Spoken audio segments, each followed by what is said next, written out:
My name is Harper Lane. I was 30 years old, a senior product design lead at a fast-growing tech company in Seattle. I lived in a sunlit condo in Capitol Hill, with an espresso machine I was weirdly proud of, and a closet organized by color. My job paid well, my career was thriving, and I was 2 weeks away from marrying the man I believed I'd grow old with, Brandon Cole. Brandon was 33, a data analyst for a biotech startup with a smile that made strangers turn their heads. We had met 3 years earlier at a TEDx after-party. He had spilled his drink on my shoes, then apologized with such endearing awkwardness that I forgave him on the spot. 2 months later, we were inseparable.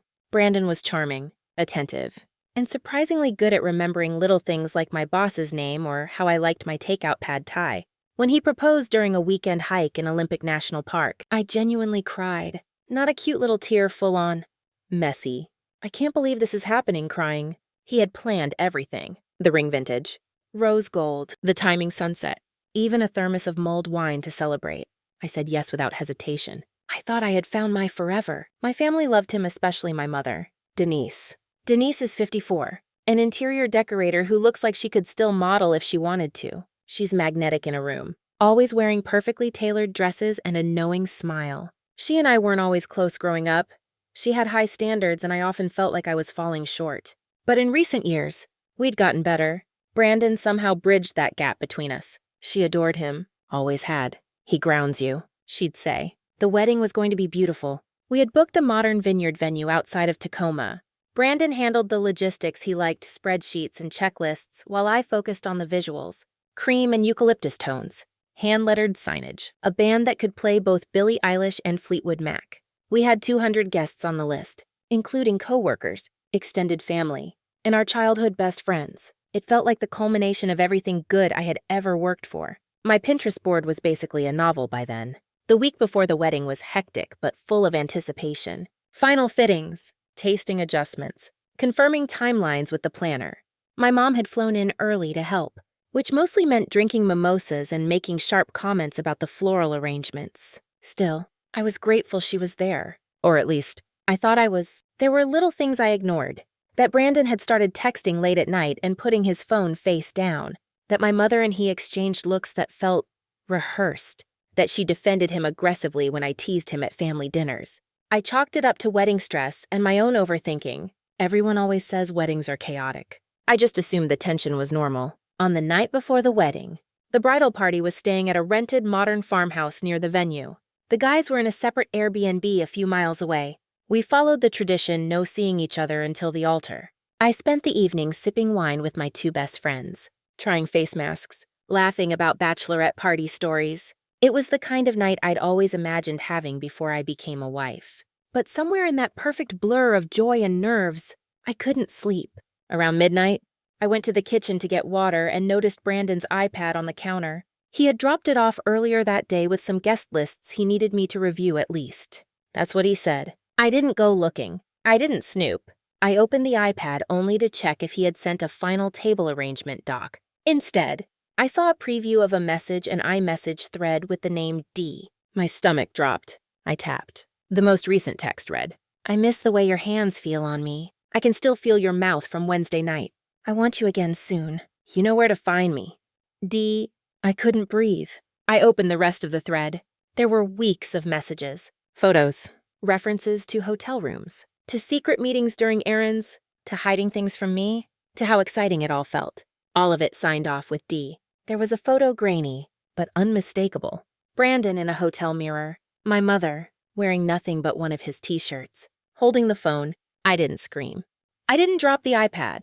I just stood there, barefoot in a white silk robe, holding the most horrifying truth I had ever seen. The man I was about to marry had been having an affair with my mother for months, and they hadn't planned to tell me. I walked outside into the night air, barefoot in the gravel, and I just stared at the sky. The stars were indifferent. The trees didn't care. Somewhere deep inside me, something broke and something else sharpened. I wasn't going to cry yet. I was going to think, and then I was going to act. Discovery at the edge of commitment. I didn't sleep that night. I couldn't. I sat on the wraparound porch with a blanket over my shoulders, staring at nothing while everyone else in the house dreamed about the wedding. My mind was playing reruns flashes of the past few months that now looked different in the new light of betrayal. My mother laughing too hard at Brandon's jokes. Brandon recommending her favorite bottle of wine at dinner. Her subtle digs about my immaturity when we disagreed on wedding plans. The night she told me he had a good heart, even when you don't see it right away. I had seen it. I just didn't know who it was beating for.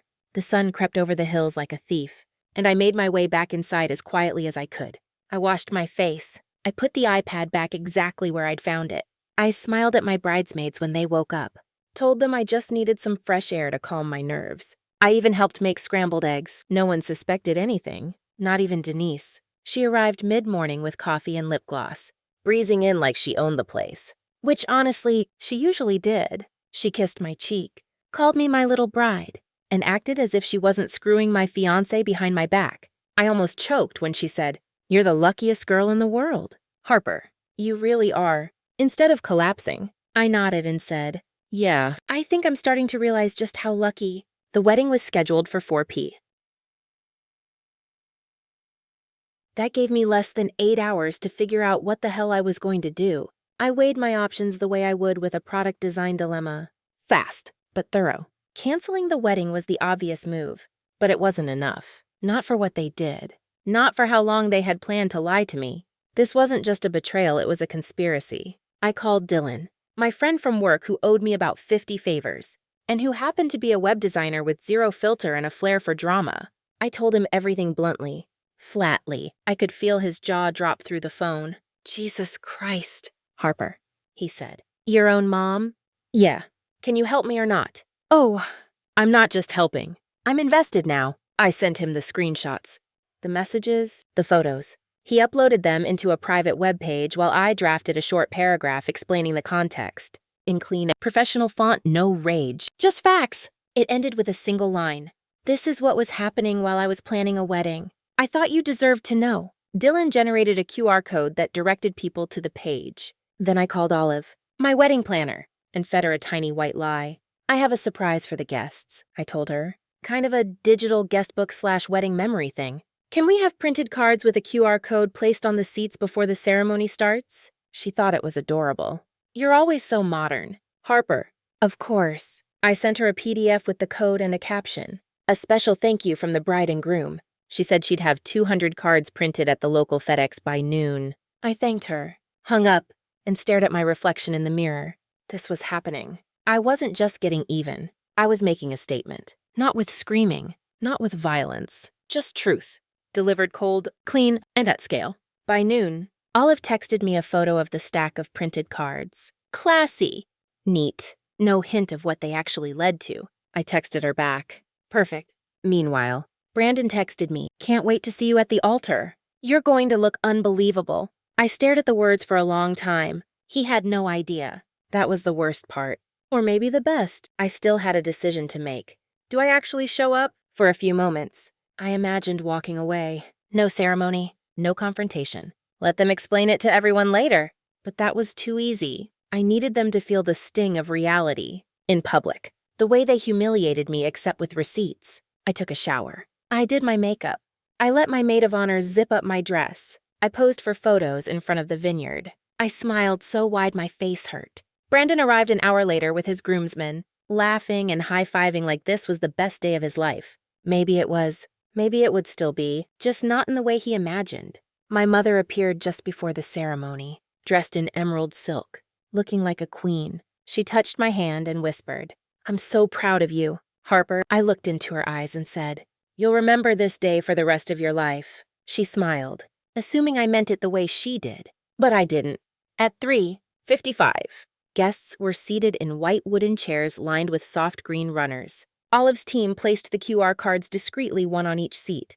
By 4:05, the ceremony began. The sun was golden. The music played. My heart was an iron drum. And I walked down the aisle, hand in hand with the truth, as I stood at the edge of the vineyard aisle, hand in hand with my father, my real father. Mark Lane.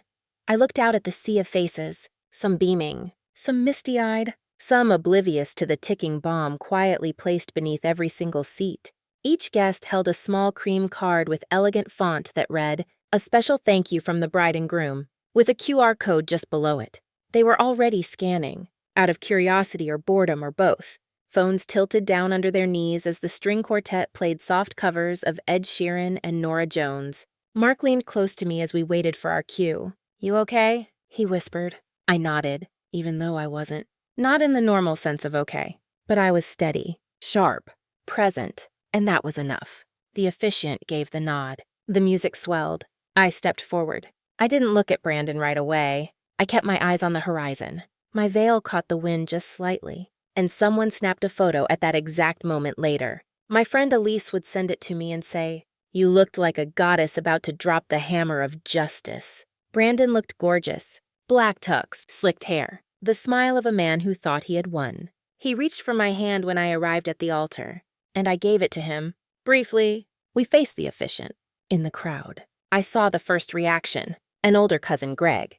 From Portland. He squinted at his phone, then glanced up at Brandon, then down again. His face slowly morphed into a kind of stunned confusion, as though his brain had misread what his eyes just saw. Then 2 rows back, my friend Chelsea gasped. She clutched her husband's arm, whispered, showed him her screen. The ripple was starting. The officiant began with the usual words, love, union, sacred bond. I barely heard it. My ears were tuned to the subtle shifting energy in the crowd, the way people leaned together, mouths covered, the sudden rustle of dresses.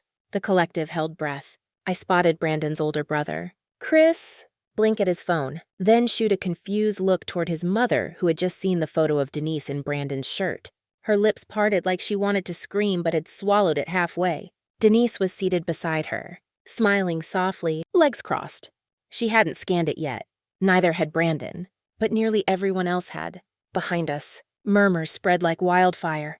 The officiant hesitated, thrown by the rising wave of disturbance. "Let us now, continue with the joining of these 2 hearts." That was my cue. I gently pulled my hand from Brandon's, turned to face the crowd, then to the officiant.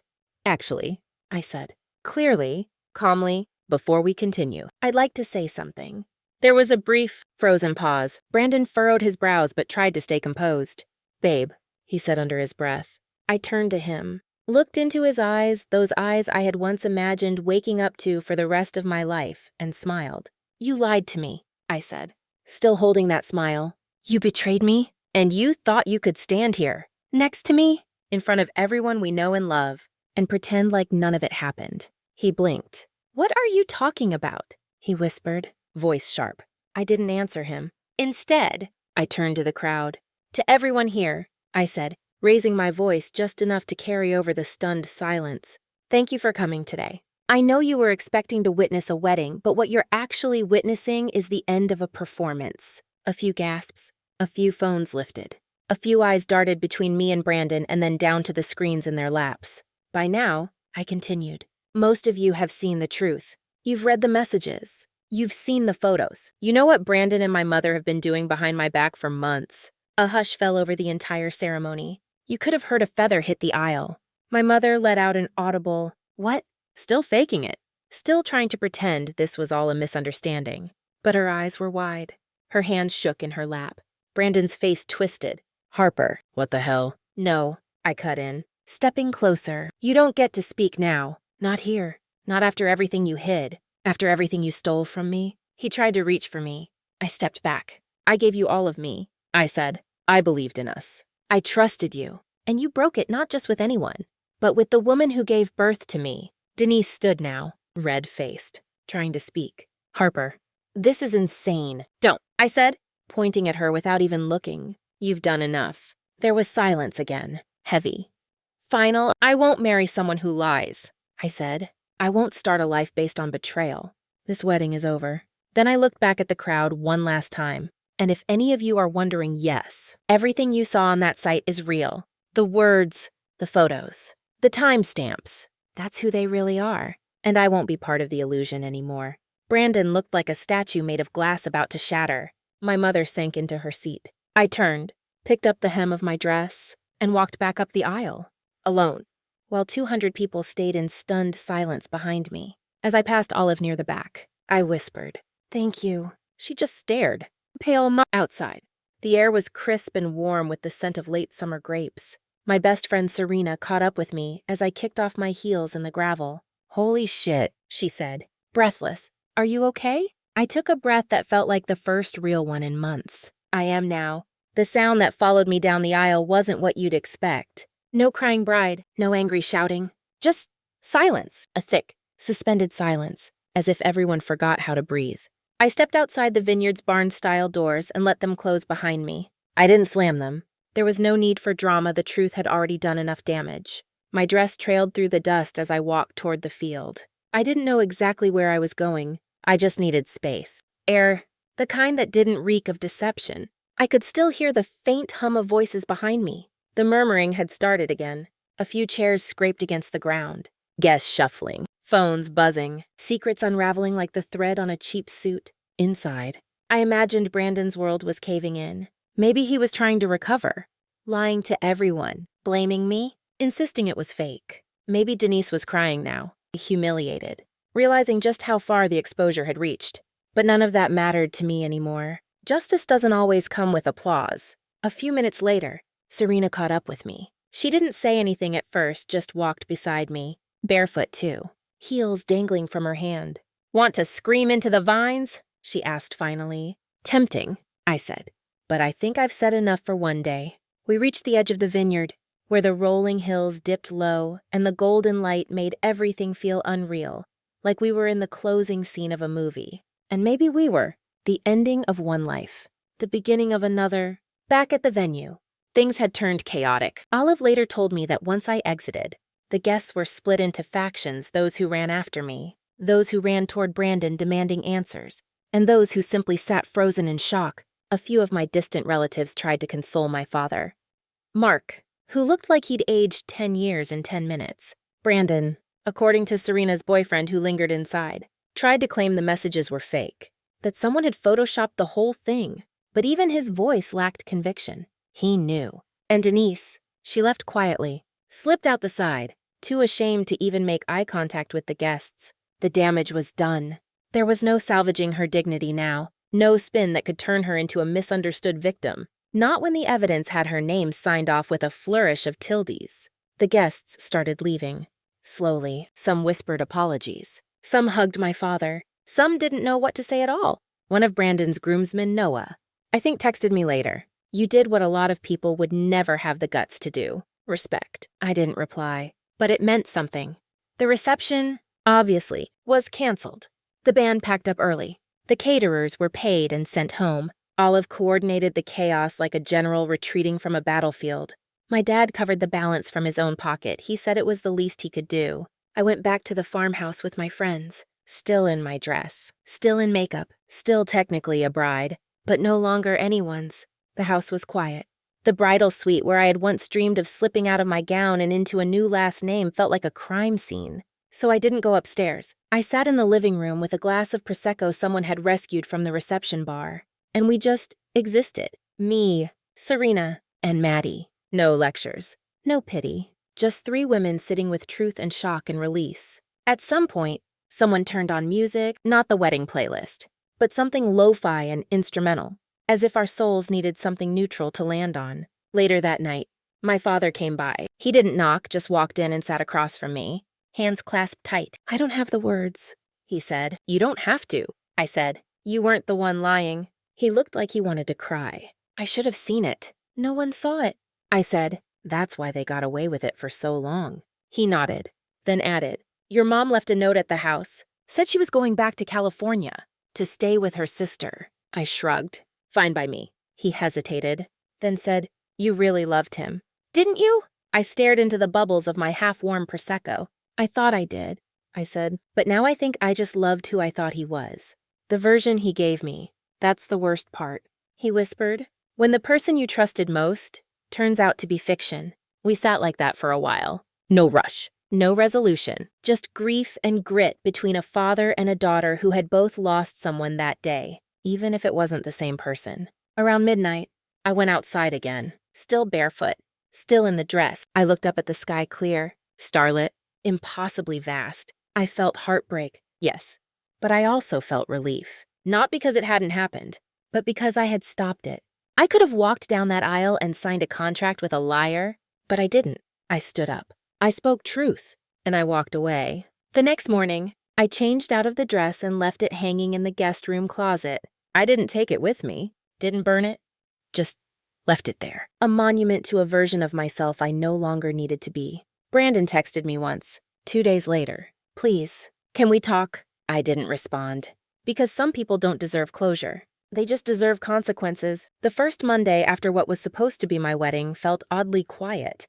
The kind of quiet that doesn't mean peace, it means aftershock. By then, the story had taken on a life of its own. A cousin's teenage daughter had recorded a video of the moment I confronted Brandon at the altar. She uploaded it to TikTok with the caption, "My cousin just canceled her wedding with the coldest revenge I've ever seen wedding drama betrayal." It went viral before I even woke up that morning. By noon, I was trending. The comments were a mix of awe and disbelief. Strangers calling me a hero, others saying I should have burned his tux. People speculating about whether it was real, until someone inevitably linked to the QR code archive Dylan had locked behind a password. Someone cracked it within hours. The evidence was now circulating on forums, Reddit threads, Instagram pages. I didn't care about the fame. But Brandon and Denise couldn't avoid the firestorm. Brandon's company put him on leave by Tuesday. His role required trust. He was overseeing private data for biotech partners. When your name is associated with screwing your fiancé and her mom, companies don't exactly hand you classified material. By the end of the week, he was quietly let go. No public announcement, just a very short press release and a LinkedIn update that disappeared overnight. Denise, meanwhile, got dropped from her firm's featured portfolio. She had designed high-end interiors for Seattle's elite, the kind of clientele who read Seattle Home magazine and definitely didn't want their living rooms associated with scandal. Clients began canceling. Her business partner issued a statement about reassessing leadership direction. Her name was removed from the site within a week. I didn't ask for any of that, but I didn't feel bad either. They had gambled everything their reputations, their futures for something selfish and shameful. And when the truth came out, it did exactly what truth does best. It cleared the room. My mother tried reaching out 3 times in the weeks that followed. The first was a letter left in my mailbox. No envelope, just folded. Handwritten pages on floral stationery. It opened with my beautiful daughter and ended with "I was lonely." And he made me feel seen. I threw it in the recycling bin without finishing it. The second was a voicemail.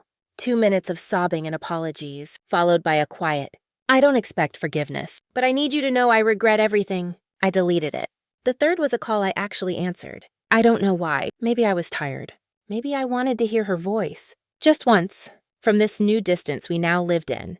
"Harper," she said, and for a moment I almost forgot everything. Then I remembered. "I'm not here to listen to excuses," I said, cutting her off. "Whatever you need to say, you can say it in writing. But I'm not your daughter anymore. Not in the way I was before." She started to cry, but I hung up. I didn't owe her that moment. Instead, I called Rebecca. Rebecca was my lawyer sharp, efficient, and colder than I ever dared to be. I hired her the week after the wedding fell apart. Not because Brandon and I were legally entangled, thank God for prenups and a ceremony that never completed, but because there were financial consequences I needed help navigating. I had paid for most of the wedding venue deposits. Catering, florals, my dress, even his tux. Altogether, over $42,000. Rebecca helped me recover about 65% through negotiated settlements. The rest I considered tuition in the school of hard betrayals. But more than money, Rebecca helped me with clarity. "You're going to want to respond to everything emotionally," she told me during our first meeting. But the best revenge, Harper, is stability. Legal, financial, and emotional. That's how you win. Not by burning bridges, by owning the road. I took that to heart. I restructured my savings, canceled the honeymoon, sold the ring. And when Brandon's lawyer reached out asking if I'd be open to a mediated discussion, I responded with a single line through Rebecca. "My client is not interested in negotiating dignity." It was clean. Final. I took 2 weeks off work. My company was incredible. My boss even dropped off flowers and told me, "You handled that situation with more composure than I could have ever mustered." I believed him. I still don't know how I didn't scream that day. Maybe I had screamed enough internally over the months leading up to it. During my time off, I deleted my wedding Pinterest board, took down the framed engagement photo, and donated the extra favors and decor to a local shelter that hosted events for at-risk youth. It was strangely freeing, letting go of things that had once symbolized everything I wanted. They no longer defined me. They were just things. The grief came in waves. Some mornings I'd wake up fine, only to be sucker punched by a memory while brushing my teeth. Other times I'd really laugh at something dumb on TV and realize I hadn't thought about Brandon in hours. Progress is never linear, but it was mine. 3 weeks after the wedding, I went to the ocean. Just me and a rental car and a beach in Oregon where no one knew my name. I stood in the cold surf, let the water numb my ankles, and whispered everything I needed to say to the wind. To myself, to the version of Harper that had just barely escaped a lifetime with a liar. I forgive you, I whispered. Not to them, to me, because carrying the anger was heavy, and I was finally ready to let it go. 3 months after everything imploded, I packed up my life and moved to Denver. Not because I wanted to run away, but because I needed space to breathe, to not walk into the same grocery store aisles where I once held Brandon's hand. Space to not drive past the wine bar where Denise toasted our engagement with fake pride. Space to rebuild without ghosts around every corner. The job offer came through a LinkedIn message from a VP I had met at a product summit 2 years earlier. We're expanding our UX team, she wrote. I followed your work for a while. If you're open to a new city, let's talk. I was more than open. I was ready. The company was a design-focused tech firm working on accessibility software. The mission aligned with everything I cared about: real impact, clean design, and user-first thinking. They offered a salary bump, flexible work options, and an apartment hunting stipend. I said yes in less than a week. The move was strangely healing. I gave away half my furniture, sold off the couch Brandon and I had picked out together, and donated boxes of kitchenware we'd registered for. Starting fresh felt like scrubbing out the last fingerprints of a life I didn't choose. Denver greeted me with blue skies and cool air. My new apartment overlooked a small park, and for the first time in months, I woke up without an emotional hangover. The city didn't know me as that woman from the wedding scandal. Here, I was just Harper, the new girl at the design firm who drank too much cold brew and always color-coded her Post-it notes. I took my time rebuilding. Dating wasn't even on the radar, not really. I downloaded an app, stared at it for 10 minutes, then deleted it. I wasn't bitter. I just wasn't ready to let anyone in. Trust, once broken, doesn't come back with a swipe and a smile. Instead, I poured myself into work. I designed new onboarding flows, hosted workshops, mentored a junior designer who reminded me a lot of myself at 23, eager, overprepared, constantly second-guessing. I told her the same thing I was learning to tell myself. Trust your gut. It knows more than you think. I made friends, joined a ceramics class, started hiking again. My favorite part of Denver became the early mornings quiet. Gold-drenched, full of possibility. I'd walk to a nearby cafe with my journal and write down 3 things. What I was grateful for, what I had learned, and what I was letting go of. At first, the list of letting go was long. Shame, anger, old plans, old pictures, the idea of what my life should have looked like by now. But slowly, that column got shorter. One day, about 6 months after the wedding, I received an email from a journalist at a mid-sized magazine. The subject line read, "Your story helped me leave him."